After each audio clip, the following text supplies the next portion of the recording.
형사 양반, 저기 저놈. 제 아들이 아니라 쟤를 죽이려던 살인자입니다. 당장 잡아 넣어주세요. 평생 내 목숨보다 귀하게 키운 자식놈 손목에 내 손으로 수갑을 채우게 될 줄 꿈에도 몰랐습니다. 그날 밤 며느리 등에 업혀 도망치지 않았다면 전 어떻게 됐을까요?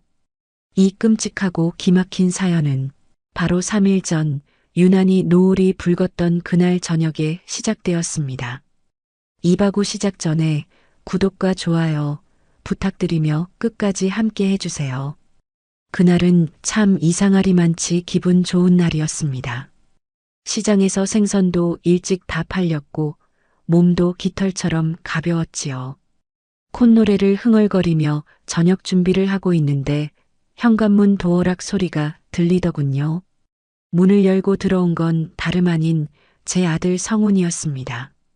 사업한답시고 바빠서 명절에도 얼굴 보기 힘들던 놈이 해가 지기도 전에 싱글벙글 웃으며 들어오는 게 아니겠습니까? 엄마, 나 일찍 퇴근했어. 밥은 먹었어? 내가 오늘은 엄마 챙겨주려고 작정하고 일찍 왔지. 그 환한 얼굴을 보자 제 마음이 어땠는지 아시려나요? 꽁꽁 얼었던 땅이 봄볕에 녹듯이 서운했던 마음이 눈 녹듯 사라지더군요. 부모 마음이란 게 참 바보 같습니다. 평생 무심해도 엄마하고 웃으며 들어오면 그게 만병통치약이 됩디다. 저는 신이 나서 앞치마 끈을 질끈 동여매고 부엌으로 달려갔습니다. 아이고, 우리 아들 왔냐? 배고프지? 얼른 손 씻어라. 엄마가 금방 밥 차려줄게. 너 좋아하는 갈치도 구워놨다. 저는 냉장고에서 제일 좋은 반찬들만 꺼내고 아들이 좋아하는 계란말이도 파를 송송 썰어 넣어 두툼하게 말았습니다. 마음이 바쁘니 늙은 손도 춤을 추듯 움직였지요.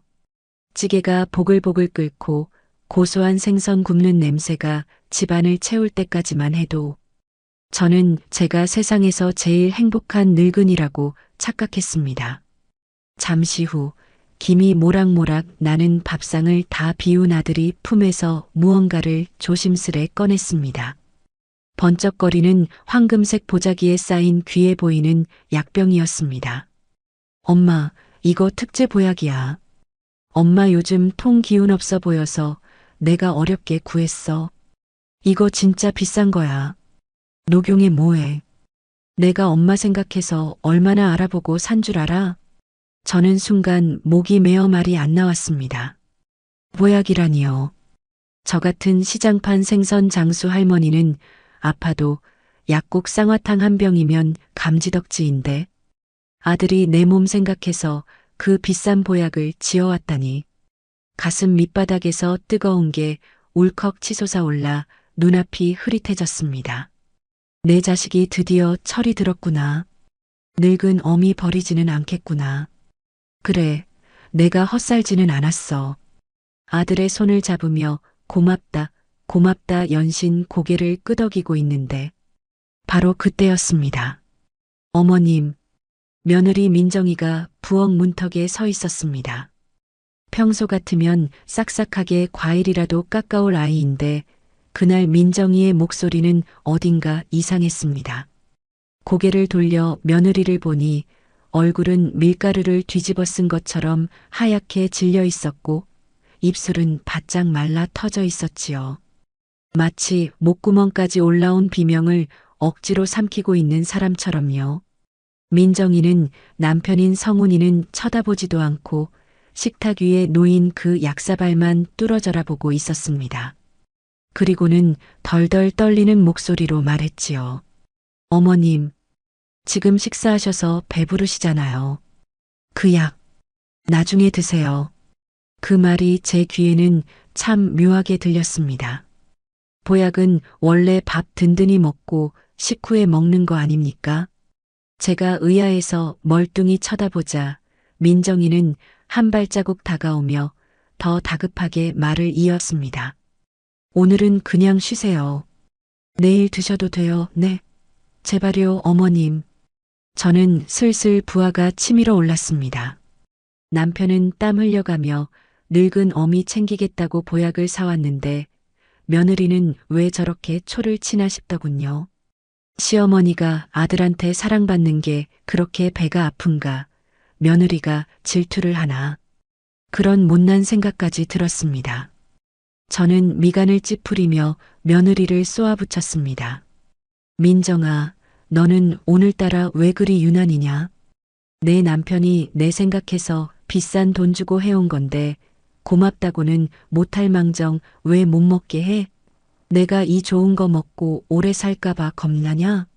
제 모진 말에 민정이는 얼굴이 흑빛이 되어 고개를 푹 숙였습니다.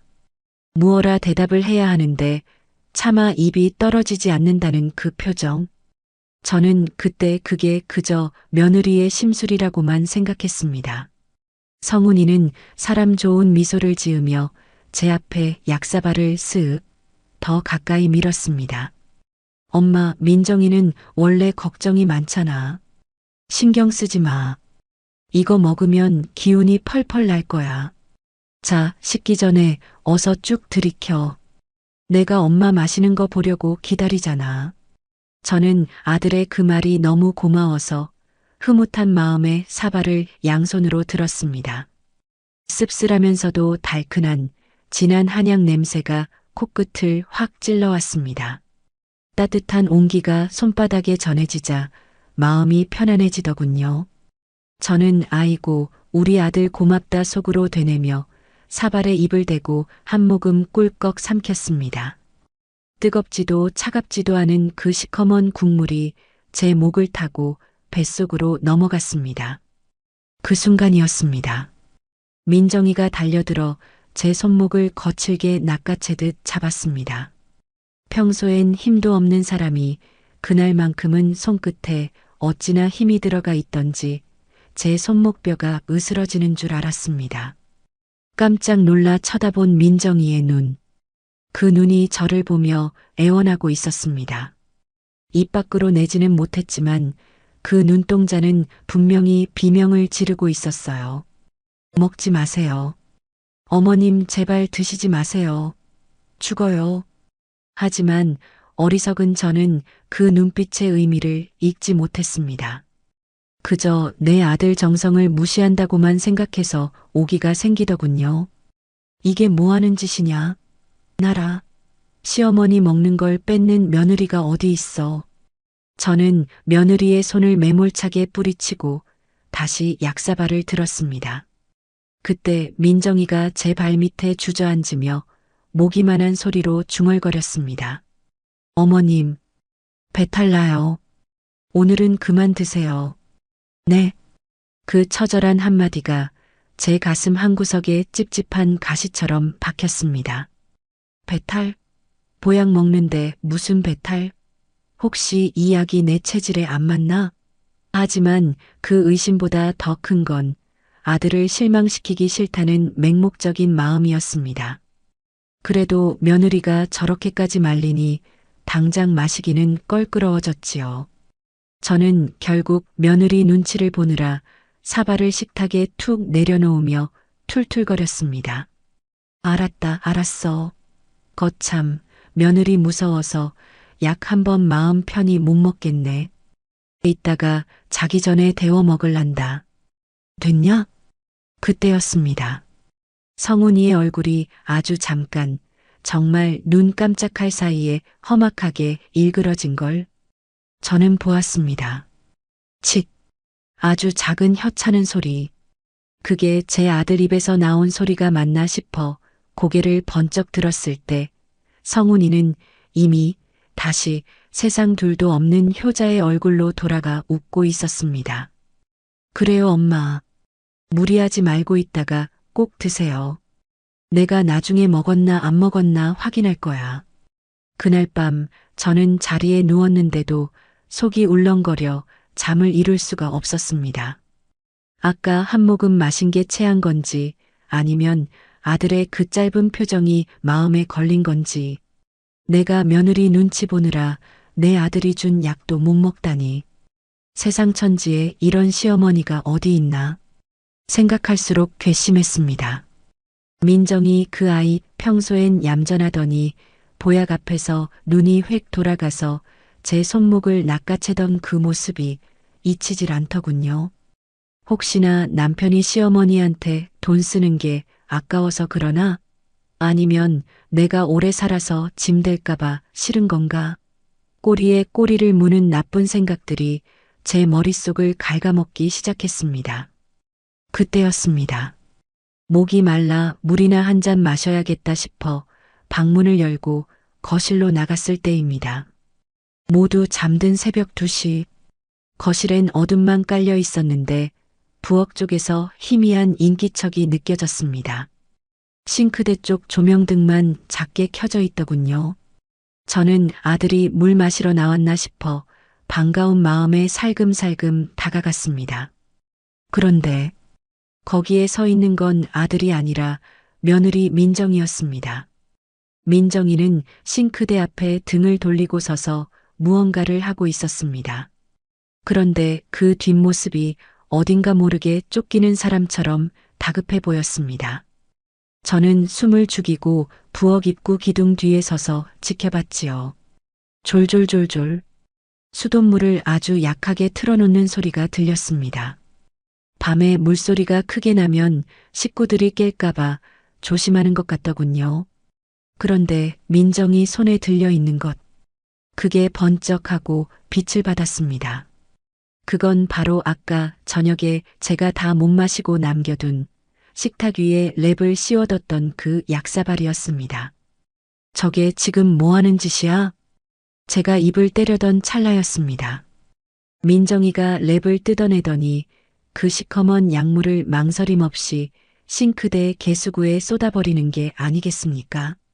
콸콸콸. 검은 물이 하수구로 빨려 들어가는 모습이 제 눈에는 마치 제 아들의 정성이, 제 아들의 피땀 어린 돈이 시궁창에 버려지는 것처럼 보였습니다.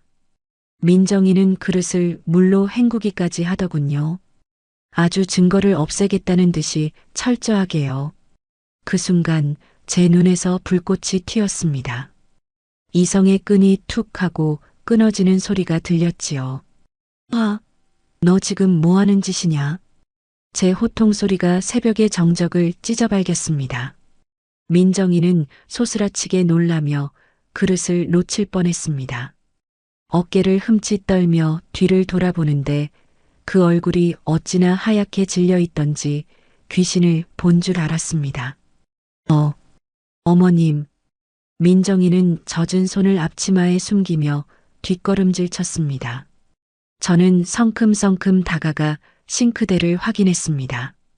이미 약은 흔적도 없이 사라지고 빈 사발만 덩그러니 놓여 있었습니다. 너 지금 내 약 버린 거냐? 성훈이가 나 먹으라고 사온 그 귀한 걸 내가 몰래 버린 거야? 세상에 세상에. 내가 살다 살다 별꼴을 다 본다. 내가 사람이냐? 제 가슴이 벌렁거려 숨쉬기조차 힘들었습니다. 어떻게 며느리가 시어머니 보약을 몰래 버릴 수가 있습니까? 그것도 남편 몰래, 시어머니 몰래 새벽에 나와서 도둑고양이처럼요. 이건 저를 무시하는 걸 넘어서 저를 아주 우습게 한다는 증거 아닙니까? 민정이는 입술을 꾹 깨물고 고개를 숙였습니다. 어머님, 그게 아니고요. 아니긴 뭐가 아니야. 내 두 눈으로 똑똑히 봤는데 너 아까 저녁부터 이상하다 했어. 배부르니까 먹지 마라, 내일 먹어라 하더니 결국은 버리려고 수작 부린 거였어? 왜? 그 돈이 아깝더냐? 아니면 늙은 시어미가 이거 먹고 기운 차려서 너부려 먹을까봐 겁나더냐? 저는 쏟아낼 수 있는 모진 말들을 다 쏟아냈습니다. 배신감이 컸으니까요. 친딸처럼 여기진 못했어도 그래도 내 아들 밥 해주고 사니 밉지는 않게 봤던 아이였습니다. 그런데 뒤에서 이런 호박씨를 까고 있었다니. 그때 민정이가 고개를 들고 저를 보았습니다. 억울한 듯 눈물이 그렁그렁 고여 있었는데 입을 벙긋거리다가 다시 다물더군요. 말을 해봐. 왜 버렸어? 내 아들이 뼈 빠지게 벌어서 사온 걸 왜 내가 버려? 상했어요. 뭐? 약에서 쉰내가 나서요. 어머님 배탈 나실까봐 버렸어요. 기가 막혔습니다. 방금 사온 약이 쉬다니요. 핑계를 대도 유분수지 저를 바보 천치로 안아봅니다. 거짓말도 정도껏 해라. 진공 포장된 걸 방금 뜯었는데 그게 왜 상해? 너 내가 치매라도 걸린 줄 아냐? 제가 며느리 어깨를 잡고 흔들며 소리를 지르자 안방 문이 벌컥 열렸습니다. 부스스한 머리를 한 성훈이가 튀어나왔지요. 아, 무슨 일이야? 새벽에 동네 시끄럽게 왜 이래, 진짜. 성훈이는 짜증 가득한 얼굴로 부엌으로 들어왔습니다. 저는 잘됐다 싶어 아들을 붙잡고 하소연을 했습니다. 성훈아, 너 잘 나왔다. 내 말 좀 들어봐라. 저게 내 마누라라는 게. 글쎄, 내가 사온 보약을 싱크대에 다 쏟아버렸다. 내가 지금 내 눈으로 똑똑히 봤어. 저는 아들이 며느리한테 불호령을 내릴 줄 알았습니다. 당장 이혼하자는 소리라도 나올 줄 알았지요. 그런데 성훈이의 반응은 제 예상과는 조금 달랐습니다. 성훈이는 잠시 멍하니 빈 그릇을 보더니 묘한 표정으로 민정이를 쳐다봤습니다. 화를 내는 것도 아니고 놀란 것도 아닌 아주 차갑고 끈적한 눈빛이었습니다. 여보, 당신 진짜 버렸어? 성훈이의 목소리는 낮고 부드러웠습니다. 그래서 더 소름이 돋는 줄 그때는 몰랐습니다. 네, 죄송해요. 왜 그랬어? 당신 혹시 질투해? 성훈이는 피식 웃으며 민정이에게 다가가 어깨를 감쌌습니다. 저는 그 광경이 이해가 안 가서 멍하니 서 있었지요. 엄마, 이해해 주세요. 민정이가 저번부터 그러더라고. 내가 엄마만 챙기니까 자기는 찬밥 신세 같다고. 하하, 여자가 질투심에 눈이 멀면 그럴 수도 있죠 뭐. 민정아, 그렇다고 엄마 약을 버리면 쓰나. 다음엔 너 것도 사줄게. 응? 아들은 며느리를 나무라는 척하면서 교묘하게 며느리를 질투심 많은 좁쌀 여편네로 만들어버렸습니다. 민정이는 남편의 손길이 닿자 몸을 파르르 떨더군요. 그게 수치심 때문인지 공포 때문인지도 모르고 저는 그저 아들이 참 마음이 넓다고만 생각했습니다. 저런 못된 며느리를 감싸주다니 내 아들이 부처님 가운데 토막이구나 싶었지요. 엄마, 너무 화내지 마. 내가 내일 다시 사올게. 더 좋은 걸로. 민정이가 버리면 또 사오고 또 사오면 되지. 안 그래? 아들은 제 등을 두드리며 저를 방으로 들여보냈습니다. 방에 들어와 눕는데 분이 풀리지 않아 가슴이 쿵쾅거렸습니다. 하지만 동시에 묘한 오기가 생기더군요. 그래, 내가 버리면 다냐? 내 아들이 다시 사온다잖아. 내가 아무리 회방을 놔봐라. 내 자식이 주는 거 내가 기어코 다 받아먹고 말 테니. 그날 아침 밥상 머리는 찬물을 끼얹은 듯 조용했습니다. 민정이는 퉁퉁 부은 눈으로 국만 떠먹었고 성훈이는 보란듯이 콧노래를 부르며 밥을 먹었지요. 그리고 그날 저녁 성훈이는 약속대로 또 보약을 들고 왔습니다. 이번엔 사발이 아니라 한약방에서 갓 지어온 것처럼 밀봉된 파우치들이 상자 가득 담겨 있었습니다. 엄마, 이번엔 아예 한 달치를 지어왔어. 이건 민정이가 절대 못 버리게 내가 엄마 방에 숨겨놓을게. 하루에 2포씩 아침 저녁으로 꼭 챙겨 먹어. 알았지? 성훈이는 제 손에 따뜻한 약 파우치 하나를 쥐어주며 속삭였습니다. 지금 마셔, 엄마. 민정이 설거지할 때 몰래. 저는 아들과 공범이라도 된 듯 고개를 끄덕였습니다. 며느리 보란 듯이 이 귀한 걸 내 몸에 채워넣고 싶었습니다. 그게 아들에 대한 사랑이고 며느리에 대한 복수라고 생각했습니다. 저는 빨대로 약 파우치를 뚫어 단숨에 입안으로 짜 넣었습니다. 꿀꺽, 꿀꺽, 씁쓸하고 비릿한 그 액체가 목구멍을 넘어갈 때 부엌에서 달그락거리던 그릇 소리가 뚝 하고 끊기더군요. 민정이가 설거지를 멈추고 제 쪽을 보고 있다는 게 느껴졌습니다. 저는 며느리 쪽을 향해 들으라는 듯이 큰 소리로 말했습니다. 아이고 달다. 우리 아들이 사준 거라 그런지 약이 꿀맛이네. 힘이 불끈불끈 솟는구나. 그때 민정이가 젖은 고무장갑을 낀 채 부엌에서 뛰쳐나오려 했습니다. 어머님. 하지만 성훈이가 방문 앞을 떡하니 막아서며 웃었습니다. 여보, 과일 좀 깎아와. 배 깎아, 배. 엄마 약 드셨으니까 입가심하게. 성훈이의 그 웃음 뒤에 숨겨진 서늘한 눈빛을 민정이는 보고 얼어붙어 있었습니다. 며느리는 입술을 피가 나도록 깨물며 다시 부엌으로 돌아가더군요. 그 뒷모습이 어찌나 처량하고 독해 보이던지 저는 속으로 혀를 찼습니다. 독한 년, 끝까지 째려보는 것 봐라. 하지만 여러분, 정말 독한 건 며느리가 아니었습니다. 제가 방금 들이킨 그 약, 그게 제 오장육부를 서서히 녹이는 독이라는 걸, 그리고 제가 제 손으로 제 명주를 재촉했다는 걸, 저는 까맣게 모르고 있었으니까요. 그날 밤부터였습니다. 배가 살살 아파오고 머리가 핑 도는 어지러움이 시작된 것은 저는 그게 며느리랑 싸워서 얹힌 거라고만 생각했습니다. 새벽 3시, 아니 4시쯤 되었을까요? 저는 또다시 잠에서 깨어났습니다. 아니, 잠을 깬 게 아니라 통증이 저를 흔들어 깨웠다는 표현이 맞겠네요. 뱃속이 마치 빨래 짜듯이 쥐어짜는 것 같았습니다.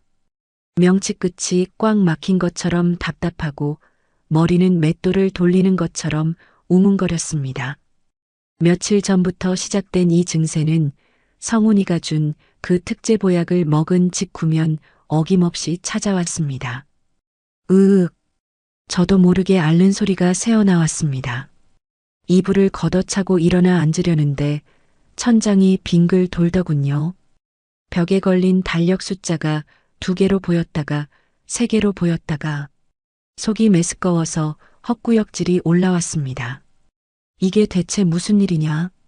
나이 먹으면 다 이러나? 아니면 진짜 체한 게 안 내려가나? 처음엔 대수롭지 않게 여겼습니다. 늙으면 몸 여기저기 고장나는 게 당연하니까요. 그런데 이상하게도 보약을 마신 날은 그 고통이 더 선명하고 날카로웠습니다.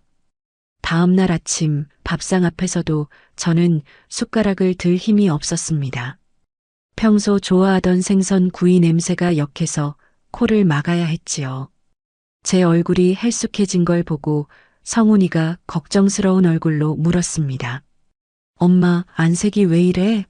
어디 아파? 밤새 못 주무셨어? 아들의 다정함에 저는 또 마음이 약해져서 아픈 티를 내지 않으려 애썼습니다. 아니야, 그냥 좀 속이 더부룩해서 그런다. 별거 아니다. 엄마, 혹시 그 보약 때문에 그래? 먹고 나서 속 안 좋아? 순간 부엌에서 설거지하던 민정이의 손이 멈칫하는 게 보였습니다. 며느리가 귀를 쫑긋 세우고 있다는 게 느껴졌지요. 저는 괜히 오기가 나서 손사래를 쳤습니다. 아니다. 무슨 소리냐? 내가 사준 보약 먹고 얼마나 힘이 나는데. 그냥 어제 찬바람 좀 쐬서 그런가 보다. 그러자 성훈이가 고개를 끄덕이며 진지한 표정으로 설명을 늘어놓더군요. 그럼 그렇지. 엄마, 그거 알지? 명현현상이라고. 몸에 좋은 약이 들어가면 나쁜 독소를 빼내느라 일시적으로 더 아픈 것처럼 느껴지는 거. 그거 호전 반응이야. 지금 엄마 몸에서 나쁜 기운이 빠져나가고 있는 거라고. 그러니까 이럴 때일수록 더 잘 챙겨 먹어야 해. 알았지? 명현현상. 호전 반응. 아들의 말은 그럴듯했습니다. 아니, 믿고 싶었습니다. 비싼 약이니까 내 몸을 고치느라 아픈 거겠지. 아들이 설마 엄마한테 나쁜 걸 주겠어? 저는 고개를 주워거렸습니다. 그래, 내 말이 맞다. 내가 평생 고생만 해서 몸에 독이 많이 쌓였나 보다. 아프니까 낫는 거겠지. 성훈이는 흐뭇하게 웃으며 제 앞에 따뜻하게 데운 보약 한 포를 뜯어주었습니다. 자, 이거 마시면 싹 내려가. 오늘만 참으면 내일부터는 몸이 날아갈 듯 가벼워질 거야. 저는 떨리는 손으로 약 파우치를 받아들었습니다. 냄새만 맡아도 속이 울렁거렸지만 꾹 참고 단숨에 들이켰습니다. 꿀꺽. 그때였습니다. 설거지를 마친 민정이가 물기 젖은 손을 앞치마에 닦으며 다가왔습니다. 어머님, 병원 한번 가보시는 게 좋지 않겠어요? 얼굴이 너무 안 좋으세요. 제가 모시고 갈게요. 민정이의 눈은 진심으로 걱정하는 듯 보였습니다. 하지만 그 옆에서 성훈이가 미간을 찌푸리며 말을 잘랐습니다. 여보, 엄마 지금 호전 반응이라니까? 병원 가서 양약 먹으면 한약 효과 다 떨어져. 당신은 왜 자꾸 엄마 건강해지는 걸 방해해? 엄마 걱정하는 척하면서 보약 끊게 하려는 거 너무 속 보이지 않아? 그런 거 아니에요. 어머님이 너무 힘들어 하시니까. 힘든 게 아니라 낫는 과정이라니까. 당신 의사야? 한의사야? 내가 알아서 해. 당신은 그냥 밥이나 해. 성훈이의 목소리에 날이 서 있었습니다. 민정이는 입술을 깨물며 저를 쳐다봤습니다. 무언가 할 말이 더 있는 눈치였는데 성훈이가 쏘아보자 이내 고개를 떨구고 안방으로 들어가 버리더군요. 저는 그런 며느리가 야속했습니다. 아들은 명현 반응이라고 안심시켜주는데 며느리는 자꾸 병원 가라, 약 먹지 마라 하며 초를 치니 말입니다. 아들 말대로 제가 건강해지는 게 싫은 건가 싶어 서운하기까지 했습니다. 그날 오후였습니다. 성훈이는 출근하고 민정이는 장을 보러 나갔는지 집이 텅 비어 있었습니다. 저는 거실 소파에 누워 끙끙 앓고 있었지요. 속은 불이 난 것처럼 뜨겁고 손발은 얼음장처럼 차가웠습니다. 그때 현관문이 열리고 민정이가 들어왔습니다. 양손 가득 장바구니를 들고 있었는데 저를 보더니 화들짝 놀라 뛰어왔습니다. 어머님, 괜찮으세요? 식은땀 좀 봐. 민정이는 급하게 물수건을 가져와 제 이마를 닦아주었습니다. 시원한 수건이 닿자 정신이 좀 드는 것 같았습니다. 민정이는 제 손을 꼭 잡고 아주 작은 목소리로 속삭였습니다. 어머님, 저 믿으세요? 뜬금없는 질문이었습니다. 제가 힘없이 눈을 뜨고 쳐다보자 민정이가 주위를 한번 두리번거리더니 제 귀에 대고 말했습니다. 저 약 드시지 마세요. 버리기 힘들면 드시는 척하고 화분에라도 부으세요. 제발이요. 어머님 이러다 정말 큰일 나요. 그놈의 드시지 마세요, 타령. 저는 기운이 없는 와중에도 화가 치밀었습니다. 너는 또 그 소리냐? 성훈이가 명현 반응이라잖아. 내가 낳고 있다는데 왜 자꾸 그래? 제가 손을 뿌리치자 민정이는 울 듯한 표정이 되었습니다.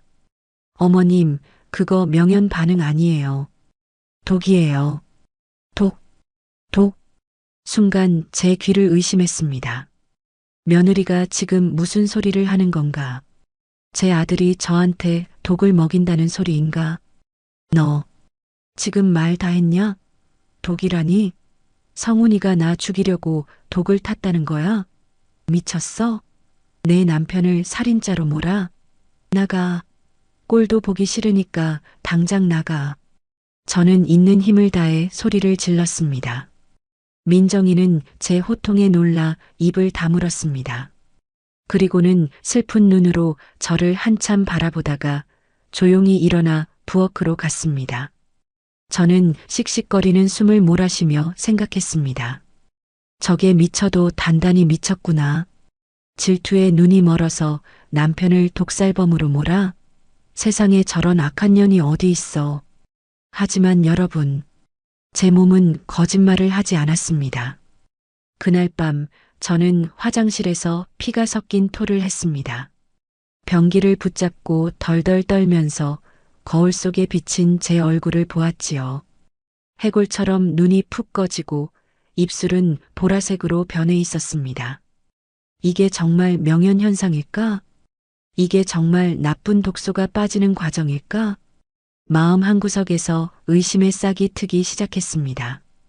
하지만 저는 그 싹을 애써 짓밟았습니다. 인정하기 싫었으니까요. 내 아들이 내 목숨보다 귀한 내 새끼가 나를 해칠 리 없다는 믿음 하나로 버텼습니다. 성훈이, 내 아들 성훈이는 효자야. 그렇고 말고. 저는 주문을 외우듯 중얼거리며 화장실을 나왔습니다. 거실 소파에는 성훈이가 앉아 있었습니다. 언제 퇴근했는지 어둠 속에서 저를 보고 있더군요. 엄마, 왜 그래? 또 속 안 좋아? 어둠 속에 잠긴 아들의 얼굴이 잘 보이지 않았습니다. 평소엔 다정하게 들리던 그 목소리가 그날 밤엔 왠지 모르게 서늘하게 느껴졌습니다. 아니다. 그냥 속이 좀 비어서 그런가 보다. 그럼 약 하나 더 먹을래? 빈속에 먹으면 흡수가 더 잘 된대. 아들이 내민 약 파우치. 어둠 속에서도 번들거리는 그 검은 비닐팩이 마치 뱀 껍질처럼 보였습니다.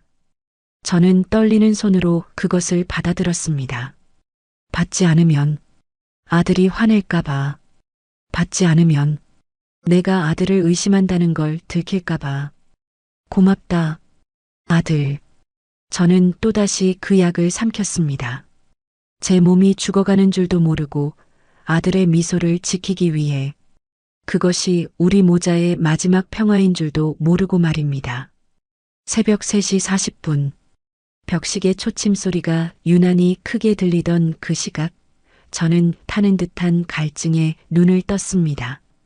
며칠째 계속된 구토와 설사로 몸 안의 수분이 다 빠져나간 탓인지 혀가 바짝 말라 입천장에 달라붙을 지경이었습니다. 물 좀. 목구멍이 찢어질 것 같았습니다. 머리맡에 둔 물병은 이미 비어 있었지요. 저는 비틀거리는 몸을 겨우 일으켰습니다. 방문을 열고 부엌으로 나가 물이라도 한 잔 마셔야 살 것 같았습니다. 방문을 아주 조심스럽게 열었습니다. 며느리나 아들이 깰까봐 숨소리도 죽였지요. 낡은 문경첩이 끼익 소리를 내지 않게 손잡이를 꽉 잡고 돌렸습니다. 거실은 칠흑 같은 어둠 속에 잠겨 있었습니다. 그런데 베란다 쪽에서 희미한 불빛이 새어나오고 있더군요. 담배 불똥 같은 붉은 점 하나가 어둠 속에서 반짝거렸습니다. 그리고 낮게 웅얼거리는 목소리가 들려왔습니다. 형님, 진짜. 조금만 기다려 달라니까요. 성훈이 목소리였습니다. 이 새벽에 안 자고 누구랑 통화를 하는 건지 목소리가 평소와 다르게 거칠고 짜증이 섞여 있었습니다. 저는 본능적으로 발걸음을 멈췄습니다. 왠지 모를 불길함이 제 발목을 잡았기 때문입니다. 저는 거실 소파 뒤에 몸을 숨기고 귀를 기울였습니다. 알았다고요. 이번 판은 진짜 확실했다니까? 내가 그 패만 잡았어도 싹쓸이 하는 건데. 젠장? 도박? 패? 싹쓸이? 제 귀를 의심했습니다. 성훈이는 사업하느라 바쁘다고 했습니다. 건실한 무역회사 사장이라고 친구들한테 얼마나 자랑을 했는데. 도박이라니요. 심장이 쿵쿵 뛰기 시작했습니다.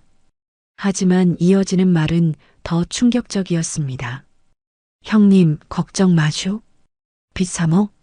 그거 한 방에 갚는다니까. 네. 어떻게 갚냐고요? 형님도 참. 내가 보험 들어놓은 거 있잖아. 보험? 무슨 보험을 말하는 걸까?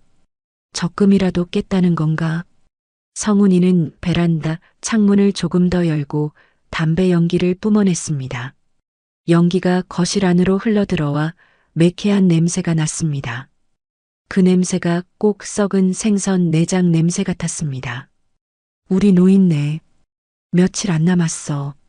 요즘 상태 보니까 거의 다 왔더라고. 어젯밤에도 토하고 난리 났어. 순간 제 숨이 턱 막혔습니다. 노인네, 다 왔다? 토하고 난리 났다? 설마, 지금 내 이야기를 하는 건가? 그 약이 효과가 죽여주더라고. 냄새도 안 나고 맛도 없어서 그냥 보약인 줄 알고 넙죽넙죽 받아먹어. 멍청하게 고맙다고 인사까지 한다니까? 크크크. 아들의 웃음소리가 어둠 속에서 뱀처럼 기어나왔습니다. 무미무치라 부검해도 안 나와. 그냥 심장마비나 노안으로 처리될 거야. 사망보험금 5억 나오면 형님 돈 3억부터 제일 먼저 갚을게. 그러니까 독촉 전화 좀 그만해. 집사람 눈치챈단 말이야. 제 머릿속이 하얗게 변했습니다. 아니, 까맣게 타들어갔다고 해야 할까요? 다리가 후들거려 서 있을 수가 없어서 저는 소파 뒤에 주저앉고 말았습니다. 보험금 5억, 도박빚 3억, 무미무치 독약. 모든 퍼즐이 맞춰지는 순간이었습니다. 아들이 일찍 들어와 밥을 챙겨주던 그 다정한 미소, 비싼 보약을 사왔다며 땀을 뻘뻘 흘리던 그 정성, 약을 먹을 때마다 호전 반응이라며 안심시켜주던 그 눈빛, 그 모든 게 저를 죽이기 위한 연극이었던 겁니다. 으윽, 입을 틀어막았지만 짐승 같은 신음이 새어나오는 걸 막을 수가 없었습니다. 배신감이라고 표현하기엔 너무나 끔찍한 고통이었습니다. 차라리 칼로 찌르지. 차라리 목을 조르지. 제 아들은 효도라는 가면을 쓰고 제 손으로 독을 마시게 만들었습니다. 엄마가 자식을 믿는 그 마음을 이용해서 저를 천천히 고통스럽게 죽이고 있었던 겁니다. 며느리 민정이가 그토록 말렸던 이유. 어머님, 제발 드시지 마세요. 그거 독이에요. 미친 사람 취급하며 쫓아냈던 며느리의 그 말이 귓가에 맴돌았습니다. 민정이는 알고 있었던 겁니다. 남편이 괴물이라는 걸, 시어머니가 죽어가고 있다는 걸. 그런데 저는 그런 며느리를 의심하고 구박하고 오히려 아들을 감싸고 돌았습니다. 눈물이 하염없이 쏟아졌습니다. 슬퍼서가 아니라 제가 너무 불쌍하고 제 인생이 너무 허무해서 견딜 수가 없었습니다. 평생 생선 비린내 맡아가며 키운 자식이 제 목숨값을 도박판 판돈으로 쓰려 하다니. 그때였습니다. 무슨 소리지? 베란다 쪽에서 성훈이의 목소리가 들렸습니다. 제 신음소리를 들은 모양이었습니다. 베란다 문이 드르륵 열리는 소리가 났습니다. 저벅. 발소리가 거실 쪽으로 다가오고 있었습니다. 저는 도망쳐야 한다고 생각했습니다. 하지만 공포에 질린 다리는 말을 듣지 않았습니다. 몸이 마비된 것처럼 굳어서 손가락 하나 까딱할 수가 없었습니다. 걸리면 죽는다. 5억을 받기 위해 지금 당장 내 목을 조를지도 모른다. 그런 생각이 들자 온몸에 소름이 돋았습니다. 아들은 더 이상 제 아들이 아니었습니다. 돈에 눈이 먼 악마였습니다. 발소리가 점점 가까워졌습니다. 이제 소파 모퉁이만 돌면 웅크리고 있는 저를 발견하게 될 겁니다. 그러면 끝입니다.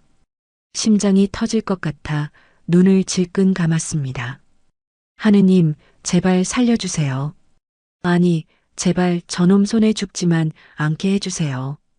그 절체절명의 순간, 어둠 속에서 누군가의 손이 쑥 나와 제 팔을 낚아챘습니다. 비명을 지르려는 제 입을 부드럽지만 단단한 손이 틀어막았습니다. 익숙한 냄새. 며느리 민정이의 로션 냄새였습니다. 민정이는 소리 없이 제 귀에 입술을 대고 속삭였습니다. 쉿. 어머님, 저예요. 아무 소리 내지 마세요. 민정이의 눈은 어둠 속에서도 형형하게 빛나고 있었습니다. 두려움에 떨고 있는 저와 달리 며느리의 눈빛은 차분하고 결연해 보였습니다. 마치 이 순간을 미리 준비하고 있었던 사람처럼요. 그 순간 성훈이의 발소리가 멈췄습니다. 다시 통화를 이어가면서 베란다로 돌아섰습니다. 민정이가 제 손을 꽉 잡았습니다. 그 손의 온기가 말해주고 있었습니다. 제가 지켜드릴게요. 과연 우리는 이 미친 아들의 눈을 피해 이 지옥 같은 집을 빠져나갈 수 있을까요? 우리는 조용히 방으로 돌아왔습니다. 문이 닫히자마자 민정이는 문고리를 잠갔습니다. 그리고는 제 귀에 대고 속삭였습니다. 어머님, 지금 나가야 해요. 저 사람, 지금 제정신 아니에요. 저는 덜덜 떨리는 입술로 물었습니다. 어디로? 이 새벽에 어디로 가니? 일단 여기서 멀어져야 해요. 빨리요. 민정이는 옷장문을 열더니 두꺼운 외투 2벌을 꺼냈습니다. 하나는 제게 입히고 하나는 본인이 걸쳤습니다. 그리고는 안방에 딸린 작은 창문을 열었습니다. 우리 집은 주택이라 창문만 넘으면 바로 집 밖 화단으로 나갈 수 있었습니다. 어머님, 신발 신을 시간 없어요. 그냥 넘으세요. 제가 먼저 나가서 받아드릴게요. 민정이가 날렵하게 창틀을 밟고 밖으로 뛰어내렸습니다. 평소엔 쌀포대 하나도 무거워하던 아이가 어디서 그런 힘이 났는지 모르겠습니다. 저도 죽기 살기로 창틀에 매달렸습니다. 민정이가 밖에서 제 다리를 잡아주며 안전하게 착지하도록 도왔습니다. 맨발이 차가운 흙바닥에 닿았습니다. 발바닥이 찢어질 듯 시려왔지만 그보다 더 시린 건 제 가슴이었습니다. 40년을 살아온 내 집에서 내 아들이 무서워서 맨발로 도망을 치다니. 이게 무슨 꼴이란 말입니까? 어머님, 엎이세요. 민정이가 등을 내밀었습니다. 아니다. 내가 걸을 수 있어. 내가 무슨 힘이 있다고. 빨리요. 저 사람 곧 안방 들어와요. 없어진 거 알면 쫓아올 거라고요. 민정이의 다급한 외침에 저는 못 이기는 척 며느리의 등에 엎였습니다. 비쩍 마른 줄만 알았던 며느리의 등은 생각보다 넓고 단단했습니다. 꽉 잡으세요. 민정이는 저를 업고 달리기 시작했습니다. 어둠 속의 골목길을 가로등 불빛을 피해 요리조리 뛰었습니다. 제 귓가에는 민정이의 거친 숨소리와 제 심장 박동 소리만 들렸습니다. 헉, 헉, 헉. 등 뒤에서 느껴지는 며느리의 체온. 그 따뜻한 온기가 차갑게 식어버린 제 몸을 녹여주었습니다. 눈물이 주책 없이 뺨을 타고 흘러내려 민정이의 목덜미를 적셨습니다. 미안하다. 미안해, 민정아. 내가 널 그렇게 구박했는데. 어머님, 말하지 마세요. 힘 아끼세요. 민정이는 뒤도 돌아보지 않고 뛰었습니다. 골목길을 빠져나와 큰 길가로 나왔을 때 마침 빈 택시 한 대가 지나가고 있었습니다. 택시요. 민정이가 손을 흔들어 택시를 세웠습니다. 우리는 짐짝처럼 뒷좌석에 굴러 들어갔습니다. 택시 기사가 백미러로 우리를 힐끔거리며 물었습니다. 아니, 새벽에 두 분이 무슨 일이래요? 어디로 모실까요? 민정이는 숨을 몰아쉬며 단호하게 외쳤습니다. 기사님, 제일 큰 대학병원 응급실로 가주세요. 빨리요. 네, 대학병원이요? 어디 많이 편찮으세요? 사람이 죽어가요. 독을 먹었어요. 제발 빨리 좀 밟아주세요. 독을 먹었다는 말에 기사님도 놀랐는지 엑셀을 밟아 차가 튕겨나갔습니다. 차창 밖으로 지나가는 가로등 불빛들이 빠르게 뒤로 밀려났습니다. 마치 제 인생의 지난 날들이 주마등처럼 스쳐 지나가는 것 같았습니다. 저는 택시 시트에 몸을 기대고 멍하니 천장을 바라봤습니다. 몸에 힘이 하나도 없었습니다. 독 때문인지 충격 때문인지 정신이 혼미해져 왔습니다. 어머님, 정신 차리세요. 잠드시면 안 돼요. 민정이가 제 손을 꽉 잡고 흔들었습니다. 그 손길이 어찌나 간절하던지 감기려던 눈이 번쩍 떠졌습니다. 민정아, 나 죽는 거냐? 내 아들이 준 약 먹고 이렇게 죽는 거냐? 제 힘없는 물음에 민정이는 고개를 세차게 저었습니다. 아니요. 절대 안 죽어요. 제가 살릴 거예요. 저 사람 뜻대로 되게 안 놔둬요. 제가 다 증거 모아놨어요. 어머님 억울해서라도 사셔야 해요. 증거. 아까 병원 가기 전에 증거가 있어야 한다고 했던 말이 떠올랐습니다. 증거라니. 내가 뭘 안다고. 민정이는 품속에서 핸드폰을 꺼내 보여주었습니다. 화면 속에는 남편 성훈이의 도박빚 독촉장 사진과 여러 가지 영상들이 저장되어 있었습니다. 남편이 자꾸 돈 이야기하고 어머님 보험 증권 찾는 거 보고 이상하다 싶었어요. 그래서 부엌이랑 거실에 초소형 카메라 달아놨어요. 남편이 약에다가 흰가루 타는 거 다 찍혔어요. 저는 말을 잇지 못했습니다. 며느리는 이미 알고 있었던 겁니다. 남편이 괴물이라는 걸 알면서도 시어머니를 살리기 위해 혼자서 그 무서운 진실과 싸우고 있었던 겁니다. 그런데 왜 진작 말 안 했니? 말했으면요? 어머님이 믿으셨겠어요? 오히려 저보고 남편 의심한다고 더 미워하셨겠죠. 확실한 물증 없으면 저 사람 절대 인정 안 할 사람이에요. 그래서 기다렸어요. 결정적인 순간을. 민정이의 목소리는 떨리고 있었지만 그 내용은 서늘할 정도로 이성적이었습니다. 저는 부끄러움에 고개를 들 수가 없었습니다. 아들 바보라며 며느리를 무시했던 제가 결국은 그 며느리의 지혜 덕분에 목숨을 부지하고 있으니까요. 그리고 제가 약 다 바꿔치기 했어요. 뭐? 남편이 가져온 약 제가 몰래 소화제로 바꿔놨어요. 어머님이 드신 거 대부분 소화제랑 영양제예요. 진짜 독약은 제가 다 버렸어요. 그러니까 너무 걱정 마세요. 어제랑 오늘만 제가 감시 소홀한 틈에 진짜 약 드신 것 같아서 그래서 응급실 가는 거예요. 해독하면 괜찮을 거예요. 아, 그래서 내가 아직 살아있는 거였구나. 보약을 버린다고 욕했던 며느리가 사실은 생명의 은인이었던 겁니다. 저는 며느리의 손등에 얼굴을 묻고 소리 없이 오열했습니다. 고맙다. 고맙다, 민정아. 이 못난 시어미를 살려줘서. 택시가 급정거하며 멈춰섰습니다. 창밖으로 대학병원 응급의료센터라는 빨간 간판이 보였습니다. 다 왔어요. 어머님, 이제 살았어요. 내리세요. 민정이는 다시 저를 부축해 내렸습니다. 응급실 자동문이 열리고 소독약 냄새가 훅 끼쳐왔습니다. 그 냄새가 어찌나 반갑던지 시장판 생선 냄새보다 더 향기롭게 느껴졌습니다. 하지만 안도감도 잠시. 저는 알고 있었습니다. 이제부터 진짜 싸움이 시작된다는 것을요. 병상에 누워 몸을 치료하고 나면 이제는 법정에서 내 아들과 싸워야 한다는 것을요. 간호사들이 침대를 밀고 달려왔습니다. 환자분, 정신 차리세요. 무슨 약 드셨어요?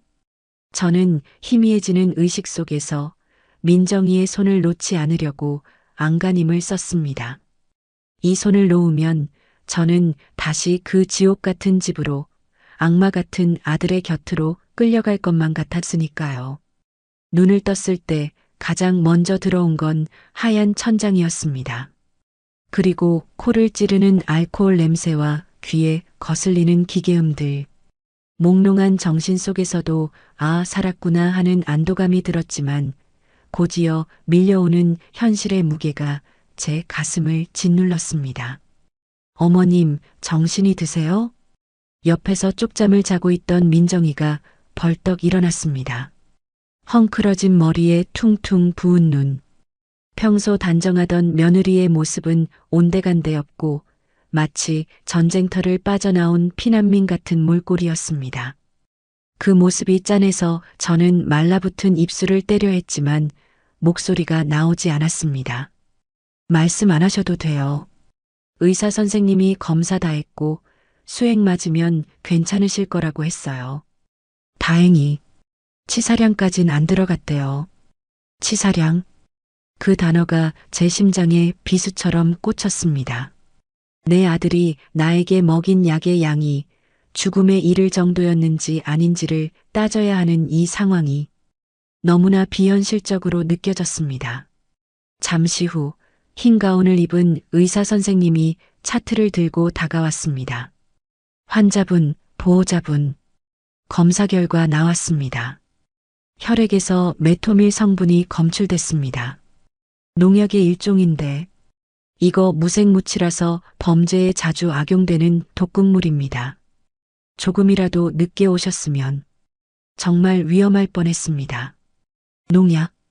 아들은 내 몸에 좋다는 녹용, 인삼이 아니라 농약을 먹이고 있었던 겁니다.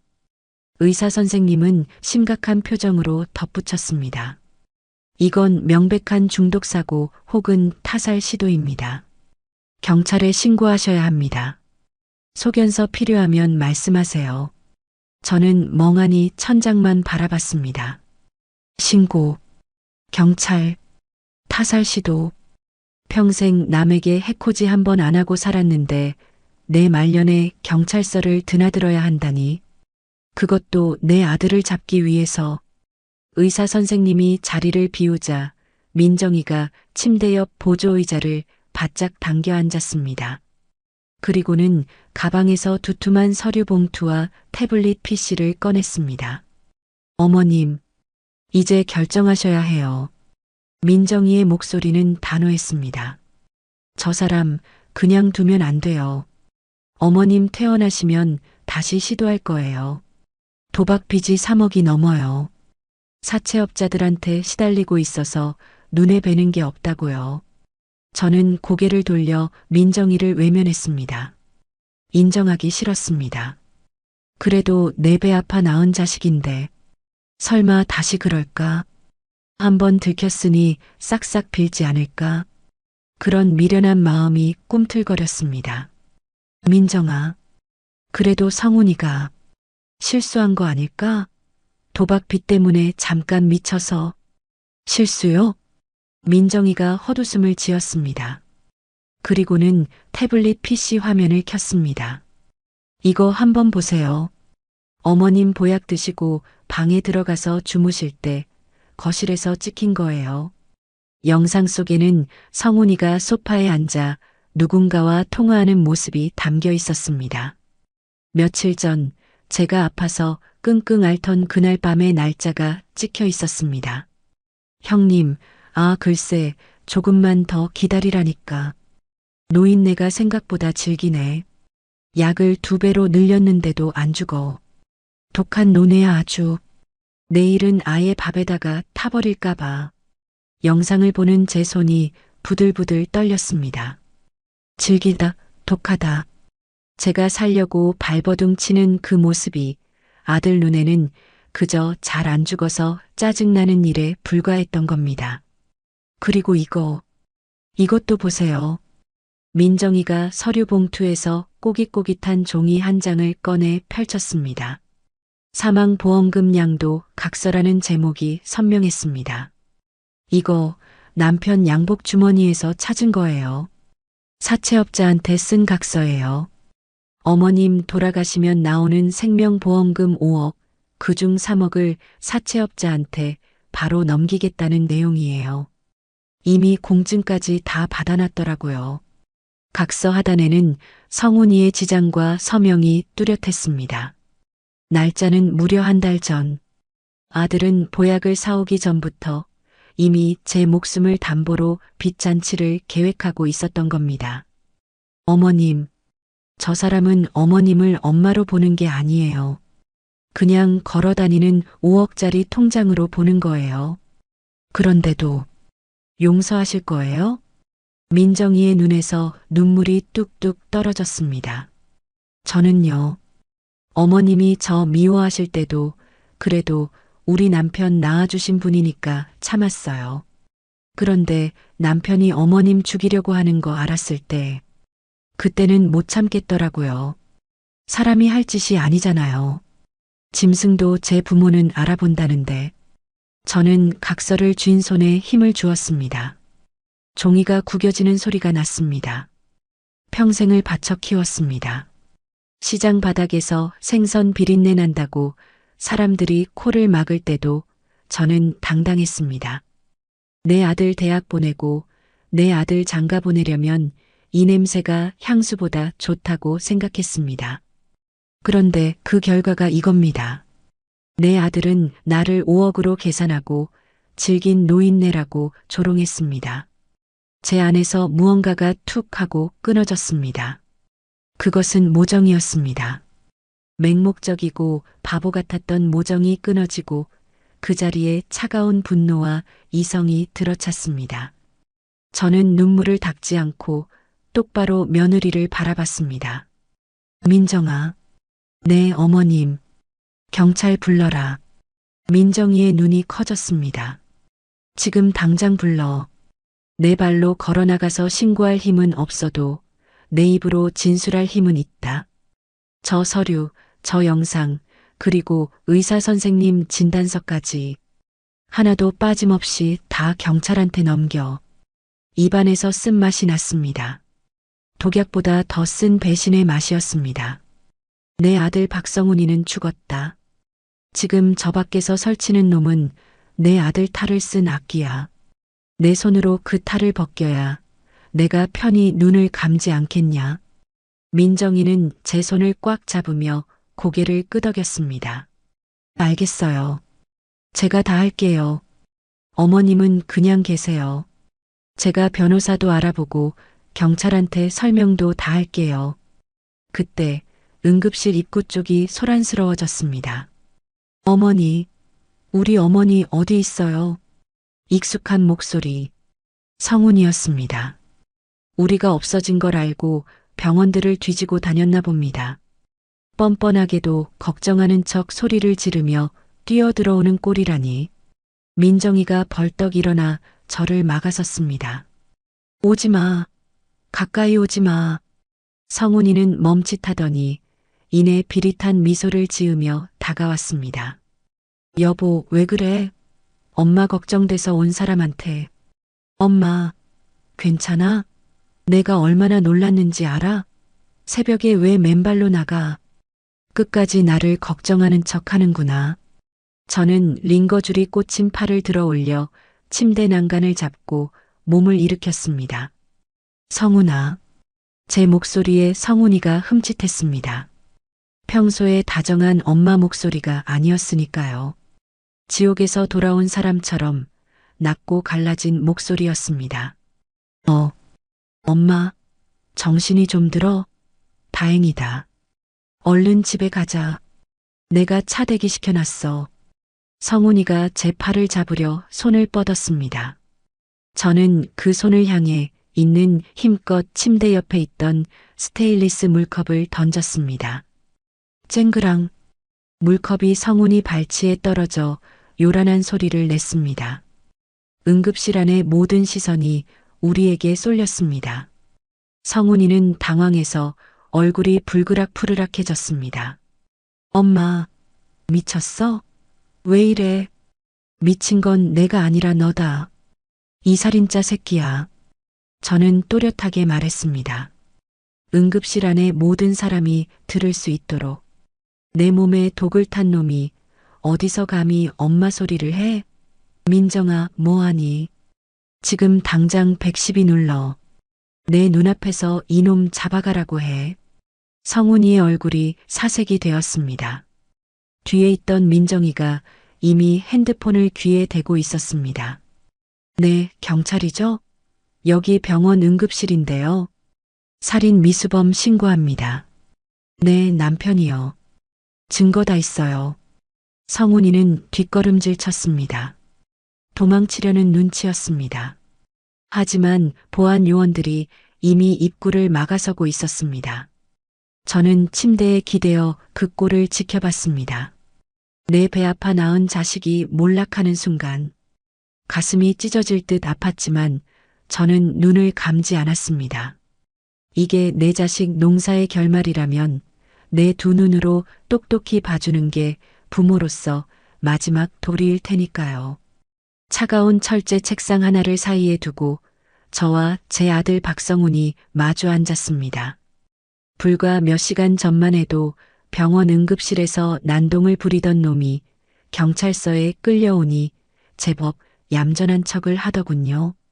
수갑찬 두 손을 책상 아래로 숨기고 억울하다는 듯 형사를 쳐다보는 눈빛이 가관이었습니다. 저는 환자복 위에 두꺼운 코트 하나만 걸친 채였습니다. 몸은 아직 회복되지 않아 으슬으슬 떨렸지만 정신만은 그 어느 때보다 맑았습니다. 옆에는 민정이가 제 손을 꼭 잡고 앉아 있었습니다. 담당 형사가 서류를 넘기며 성훈이를 신문하기 시작했습니다. 피의자 박성훈 씨, 어머니 김말순 씨에게 지속적으로 독극물을 투여한 혐의 인정합니까? 성훈이는 기가 막히다는 듯 헛웃음을 터뜨렸습니다. 형사님, 정말 미치겠네. 제가 몇 번을 말해요? 그거 다 오해라니까요.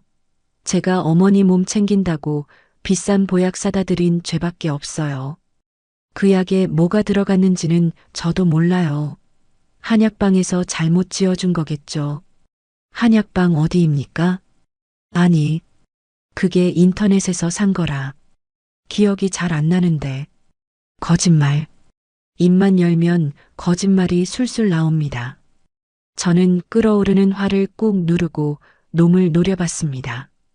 그리고 형사님, 솔직히 말해서 우리 어머니가 좀 오락가락하세요. 성훈이가 목소리를 낮추며 자기 머리 옆에서 손가락을 빙빙 돌렸습니다. 치매 초기 증상이 있으셔서 며느리가 주는 밥도 독이라고 안 먹고 그랬어요. 피해망상이라니까요. 며느리랑 짜고 저를 음해하는 거예요. 제가 사업 때문에 돈 좀 달라고 했다고 삐지셔서 치매, 피해망상, 음해, 내 배 아파 낳은 자식이 살겠다고 제 어미를 미친년으로 몰아갑니다. 기가 차서 말이 안 나왔습니다. 형사님도 어이없다는 듯 혀를 찼습니다. 박성훈 씨, 어머니가 치매라고 칩시다. 그럼 이건 뭡니까? 형사님이 노트북 화면을 성훈이 쪽으로 돌렸습니다. 민정이가 제출한 그 영상이었습니다. 아들이 거실 소파에 앉아 노인네가 징글징글하게 안 죽네. 내일은 밥에 탈까 하며 킬킬거리던 그 끔찍한 영상.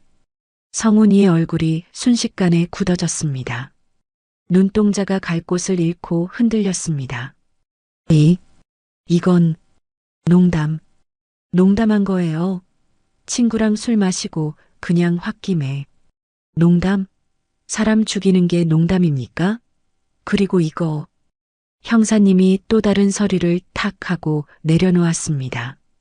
사망보험금 양도 각서. 어머니 사망보험금 5억 나오자마자 사채업자 최모 씨한테 넘기기로 공증까지 서셨네요. 한 달 전에. 어머니는 살아계신데 벌써 죽은 사람 돈 챙길 궁리부터 하셨어. 이게 효자 아들이 할 짓입니까? 성훈이는 입을 뻐끔거렸지만 아무 말도 하지 못했습니다. 얼굴이 붉어졌다가 하얘졌다가 식은땀이 비 오듯 쏟아졌습니다. 빼도 박도 못할 증거들 앞에 그 잘난 혓바닥도 굳어버린 겁니다. 저는 천천히 몸을 일으켰습니다.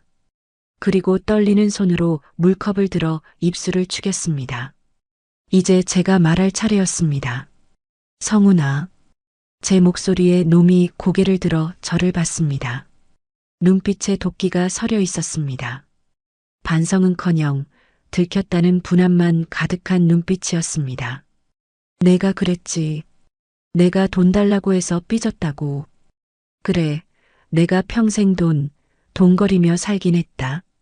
시장 바닥에서 100원 하나에 벌벌 떨면서 살았으니까.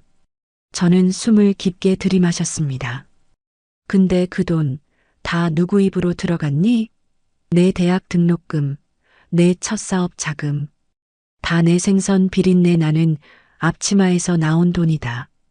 내가 썩은 생선 내장 만지며 번 돈으로 너는 메이커 신발 신고 좋은 대학 다니고 떵떵거리고 살았어. 그래서요. 그래서 뭐 어쩌라고요. 성훈이가 갑자기 책상을 쾅 치며 소리를 질렀습니다. 형사들이 제지하려 했지만 놈은 악을 쓰며 대들었습니다. 엄마가 날 이렇게 키웠잖아. 어릴 때부터 그랬잖아. 돈이 최고라고. 돈 없으면 무시당한다고. 그래서 나도 돈 좀 벌어보겠다는데. 그게 죄야? 5억? 엄마 가면 어차피 내 돈 될 거 좀 미리 당겨 쓰겠다는데 그게 그렇게 아까워? 자식이라며. 자식 위해서 목숨도 내놓는다며. 다 거짓말이었어? 적반하장도 유분수지. 놈은 침까지 튀겨가며 뻔뻔하게 소리를 질러댔습니다. 내가 도박해서 날린 돈 다 엄마 호강시켜주려고 불리려다 그런 거야. 엄마 탓이라고. 엄마가 날 돈 귀신으로 만들었잖아. 아, 그렇구나. 내 자식 교육이 잘못되었구나. 가난이 싫어서 내 자식만큼은 돈 걱정 없이 키우고 싶어서 악착같이 살았던 내 인생이 결국은 괴물을 만들어냈구나. 가슴이 찢어지는 것 같았지만 이상하게도 눈물은 나지 않았습니다. 오히려 머리가 차갑게 식었습니다. 이제야 알 것 같았습니다. 이놈은 고쳐 쓸 수 없는 물건이라는 걸. 여기서 내가 마음 약해져서 봐주면 이놈은 평생 나를 원망하며 또다시 범죄를 저지를 거라는 걸. 저는 며느리의 손을 놓고 성훈이 앞으로 한 발자국 다가갔습니다. 그리고 놈의 눈을 똑바로 쳐다보며 말했습니다. 그래, 내 말 맞다. 내가 널 잘못 키웠다. 오냐오냐, 내 새끼 최고다 하며 키운 내 죄다. 그래서 내가 결자해지하려고 한다. 뭐, 내가 널 잘못 키웠으니 이제라도 나라에서 주는 콩밥 먹으면서 사람 좀 되라고. 내 손으로 널 감옥에 보내는 게 이 어미가 해줄 수 있는 마지막 교육이다. 엄마, 미쳤어? 나 감옥 가면 엄마 누가 모셔? 며느리? 제가 엄마 모실 것 같아? 내 돈 보고 붙어 있는 년이야. 성훈이가 발악을 하며 수갑찬 손을 휘둘렀습니다. 형사들이 달려들어 놈을 제압했습니다. 바닥에 깔려 짐승처럼 꾀꾀거리는 아들의 모습을 보니 측은함보다는 혐오감이 들었습니다. 저는 형사님을 보며 고개를 끄덕였습니다. 형사님, 법대로 해주세요. 선처 같은 거 없습니다. 살인 미수, 보험 사기, 존속상해. 죄목 있는 대로 다 붙여서 아주 오랫동안 못 나오게 해주세요. 엄마, 엄마. 끌려가는 성훈이의 비명소리가 조사실 복도를 울렸습니다. 저는 그 소리가 사라질 때까지 단 한 번도 뒤돌아보지 않았습니다. 조사실 문이 닫히고 정막이 찾아왔습니다. 긴장이 풀린 탓인지 다리에 힘이 풀려 휘청거렸습니다. 어머님, 민정이가 얼른 저를 부축했습니다. 의자에 앉아 한참을 숨을 골랐습니다. 내 배 아파 낳은 자식을 내 손으로 잘라낸 기분. 마치 생사를 도려낸 것처럼 아프고 쓰라렸지만 동시에 알터니가 빠진 것처럼 시원하기도 했습니다. 민정아, 네, 어머님. 고생했다. 정말 고생했어. 이런 못난 집구석에 시집와서 미친 남편의 멍청한 시어머니까지. 내가 맘고생이 얼마나 심했겠니? 제가 며느리의 손등을 쓰다듬자 참았던 민정이의 눈물이 터졌습니다. 아니에요. 어머님, 살아주셔서 감사해요. 정말 감사해요. 우리는 서로를 부둥켜 안고 한참을 울었습니다. 경찰서의 차가운 조사실안 피 한 방울 섞이지 않은 두 여자가 서로의 체온에 기대어 흐느꼈습니다. 혈연보다 진한 연대감, 생사를 함께 넘은 전우애 같은 것이 우리 사이를 단단하게 묶어주고 있었습니다. 잠시 후 조사를 마치고 경찰서 정문을 나섰습니다. 밤새 내리던 어둠이 걷히고 새벽의 푸르스름한 빛이 하늘을 채우고 있었습니다. 차가운 새벽 공기가 폐부 깊숙이 들어왔습니다. 어머님, 이제 어디로 갈까요? 병원으로 다시 모실까요? 민정이가 물었습니다. 저는 고개를 저었습니다. 병원 밥 냄새도 약 냄새도 이제 지긋지긋했습니다. 아니다. 배고프다. 뜨끈한 국밥이나 한 그릇 먹으러 가자. 속이 헛헛해서 안 되겠다. 네, 그래요. 저 앞에 맛있는 집 알아요. 가요, 어머님. 며느리는 제 팔짱을 끼고 앞장섰습니다. 그 씩씩한 뒷모습을 보며 저는 생각했습니다. 자식 농사 망쳤다고 생각했는데 어쩌면 다 망친 건 아닐지도 모르겠다고. 비록 아들은 잃었지만 진짜 내 편, 진짜 딸 같은 며느리를 얻었으니까요. 제 인생 이막은 이제부터 시작이었습니다. 이모, 여기 순대국밥 2개요. 깍두기 좀 많이 줘요. 네, 금방 나갑니다. 아이고, 사장님, 오늘따라 국물 냄새가 더 끝내주네. 새벽 6시. 시장 골목 어귀에 자리 잡은 민정네 국밥집은 벌써부터 손님들로 북적입니다. 뽀얀 김이 서린 유리창 너머로 저와 며느리 민정이는 쉴 새 없이 움직이고 있습니다. 저는 뚝배기에 뜨거운 육수를 붓고 민정이는 쟁반에 반찬을 담아 나릅니다. 1년 전만 해도 상상조차 못했던 풍경이지요. 그때는 제가 죽을 날만 받아놓은 시한부 인생인 줄 알았는데 지금은 이렇게 펄펄 날아다니니 사람 팔자 참 모를 일입니다. 어머님, 육수통 무거워요. 제가 들게요. 놔두세요. 민정이가 득달같이 달려와 제 손에서 육수통을 뺏어듭니다. 아이고, 내가 늙었어도 이 정도는 든다니까. 너야말로 손목 아픈데 좀 쉬엄쉬엄 해라. 안 돼요. 의사 선생님이 어머님 무리하면 안 된다고 했잖아요. 그냥 카운터 앉아서 돈이나 세세요. 그게 어머님 전공이시잖아요. 민정이가 씩 웃으며 농담을 던집니다. 예전 같으면 감히 시어머니한테 이래라 저래라냐며 눈을 흘겼겠지만 지금은 그 잔소리가 노래처럼 듣기 좋습니다. 저 아이가 저를 얼마나 아끼는지 저 잔소리 속에 꿀처럼 묻어나는 사랑을 이제는 아니까요. 점심 장사가 한바탕 휩쓸고 지나간 오후 3시. 가게가 잠시 한산해지자 우체부 아저씨가 편지 한 통을 주고 갔습니다. 김말순 씨 앞으로 등기 왔습니다. 교도소에서 왔네요. 교도소. 그 세 글자의 가게 안의 공기가 잠시 멈췄습니다. 민정이가 행주질하던 손을 멈추고 저를 쳐다봤습니다. 저는 아무렇지 않은 척 편지 봉투를 받아들었습니다.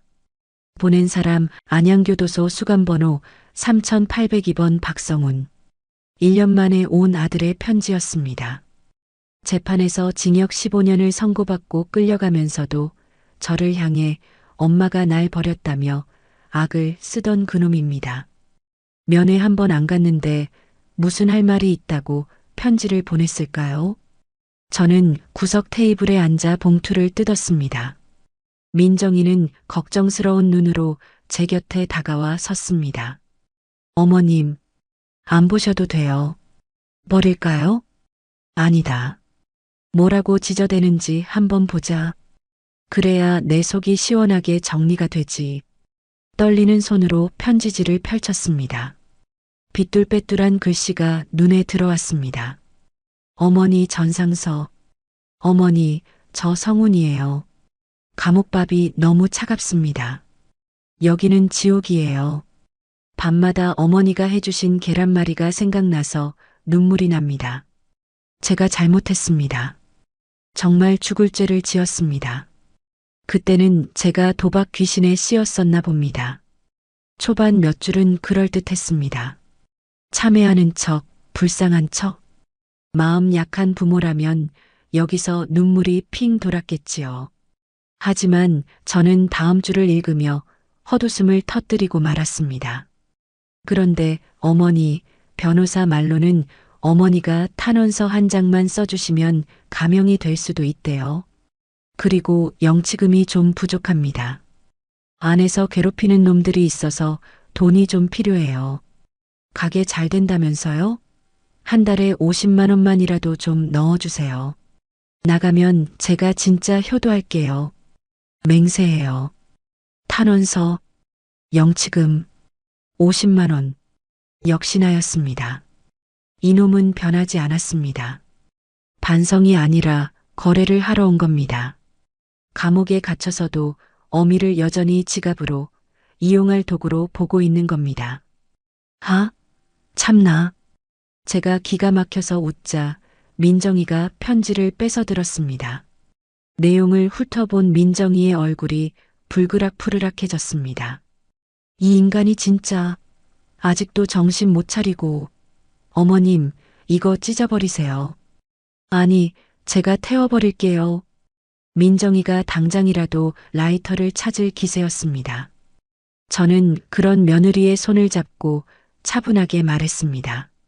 나더라. 태울 가치도 없다. 저는 편지지를 반으로 쫙 찢었습니다.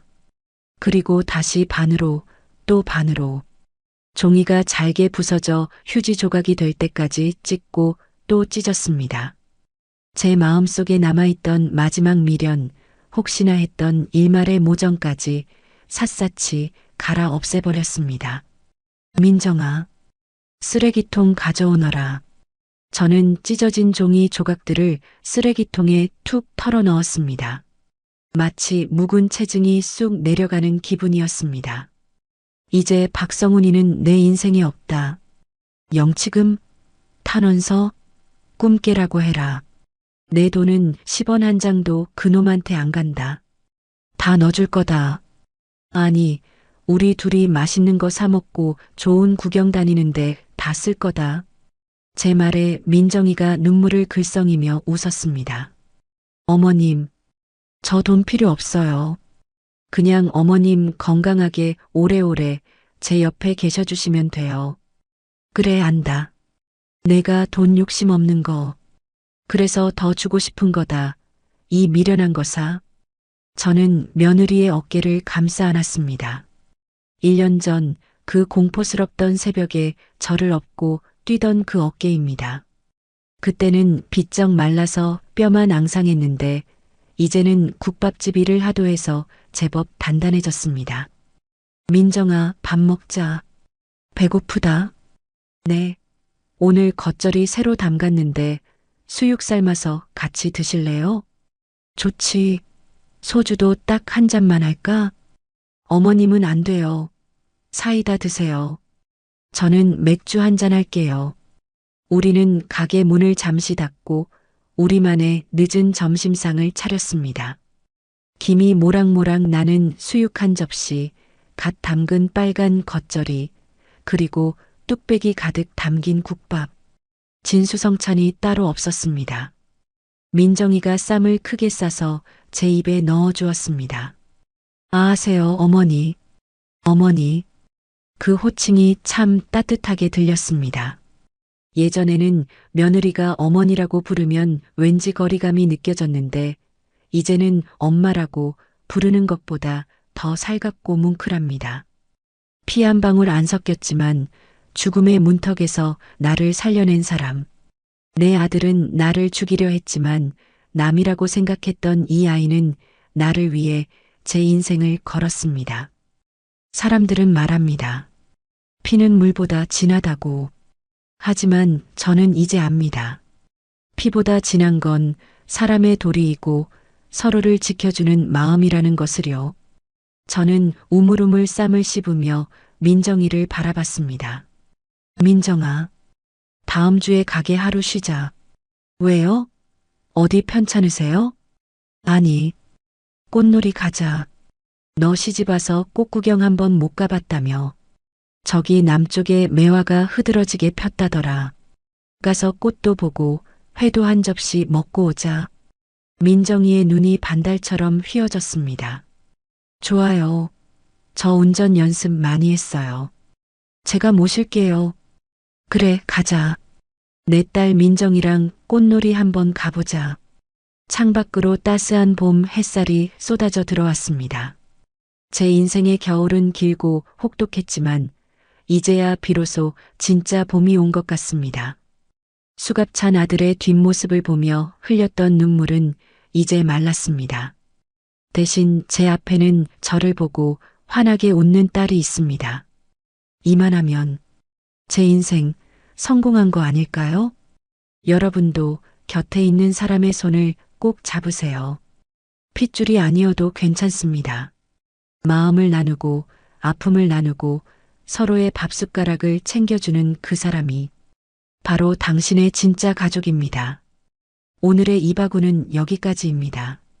끝까지 함께 해주셔서 감사드리며 구독과 좋아요 눌러주시면 놀라운 인생 사연들을 누구보다 먼저 무료로 만나보실 수 있습니다.